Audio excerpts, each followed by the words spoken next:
Hey guys, in this video I'm going to explain to you why I gave up the opportunity to transfer to day shift, to stay on night shift, and some quick secrets about the packing department. Okay, quick backstory. When I started Amazon, I requested night shift because I still had remnants of a small business. I've been retiring for the last couple years, but there were still 5 clients on the books. So they offered me a 8-hour night shift position from 6:15 in the evening to 2:45 in the morning. I get home about 3:30. I'd be in bed by 4. I naturally wake up about 9 every morning because that's the time I have woken up for the last 10 years. But I only need 5 hours sleep. So everything was great, and I would start my clients at 10ish. Everything was good, just peachy. And then the pandemic struck. They disbanded our department, ICQA, which is also quality control, and asked us to choose a new department.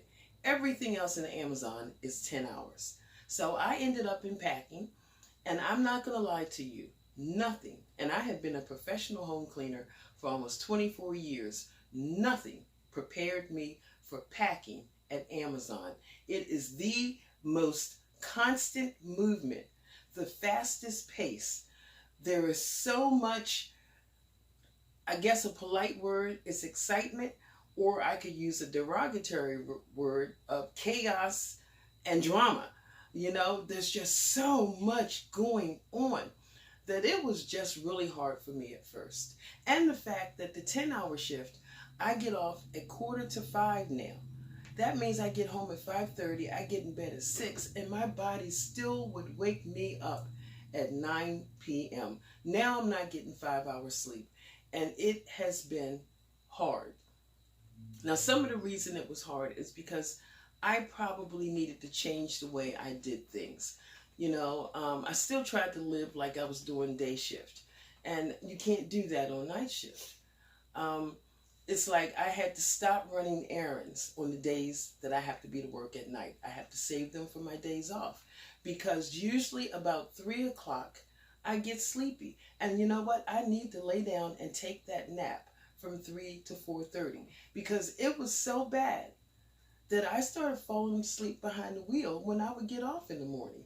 So now that I take the nap every day at 3, that doesn't happen anymore.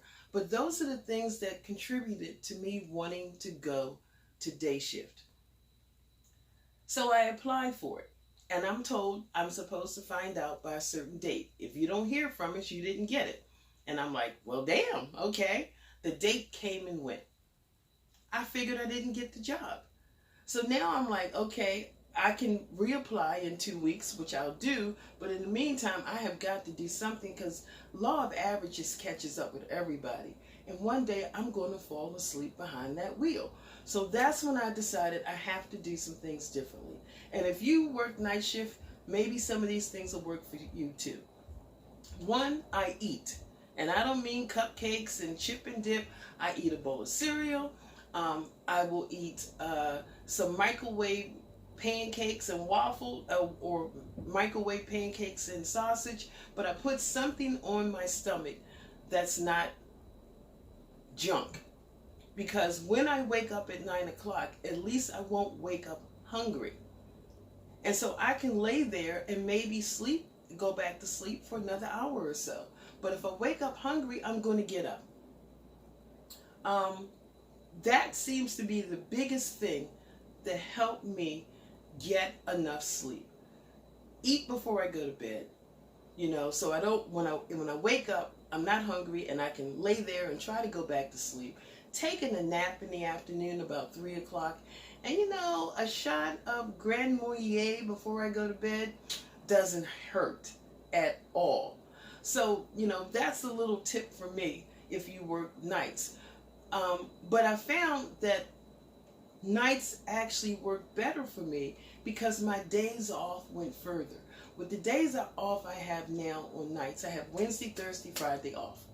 Wednesday I do 7-hour overtime shift. That's how I put that extra $500 a month in my savings every month. So it's very important for me to do that overtime day, at least 2 or 3 weeks out of the month. Thursday, I have a client. And then Friday, I go camping if the weather is good. Or I can go camping on Wednesday, do the overtime on Thursday, and do the client on Friday because they're flexible. But actually, the hours I have off, the days I have off at night now are perfect because I get to do everything I want to do. What I didn't realize is that going to day shift changes those dynamics. What would have happened? And they gave me a primo schedule. Sunday, Monday, Tuesday, Wednesday from 7:30 to 5. That's primo. Have Thursday, Friday, and Saturday off. That's primo. But it didn't work for me. Because Thursday, right off the bat, Thursday I have a client. I also have a client every other Monday. So I would have to move them to that Friday because I can't do both houses on Thursday. So now Thursday is filled, Friday is filled, and so all I have left is Saturday. Now I could go camping Friday after the client because it's only 3 hours, and I would get back Saturday afternoon. But it would be too late for me to do overtime. So I would basically have to decide between overtime and camping.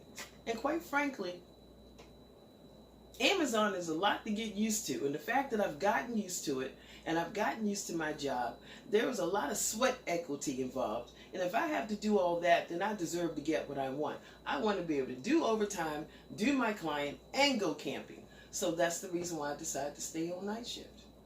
Because I want everything I want, because God knows I feel like I'm earning it. So yeah, day shift would have been great. I could have been normal. But normal ain't as good as having everything you want. So I'll be abnormal and stay on nights. Also, a couple of tips about packing. The secret to packing is to never stop. There are people who do 75 and 80 boxes an hour consistently, all 10 hours. They never go to the bathroom. The only breaks they take are the breaks that we have. They are constantly moving.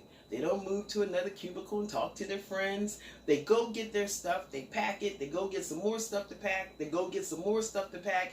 And they do that all night long. And that is how you pack 75 and 80 boxes an hour consistently. The rate is only 57. Okay, that's what I've been shooting for.